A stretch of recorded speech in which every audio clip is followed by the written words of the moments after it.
যে যাদের সংক্ষিপ্ত বক্তব্য নাই তাদের বলা হবে বিসমিল্লাহ। আপনার বাড়ি যদি কোনো গোত্র রান্না হয় রাসূল সাল্লাল্লাহু আলাইহি ওয়াসাল্লামদের দিতে হবে, কারণ পাপ গোনা হয় তাদের না দিলে। সেটা কি একটু ভাববেন আপনারা? না, ওটা একটু ভাববেন না।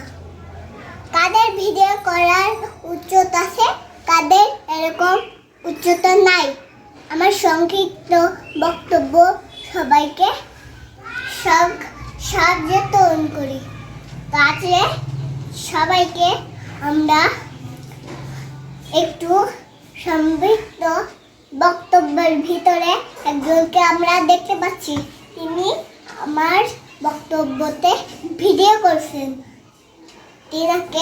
তিনি একটা বক্তব্য দিয়েছেন। আসসালামু আলাইকুম ওয়া রাহমাতুল্লাহি ওয়া বারাকাতুহু।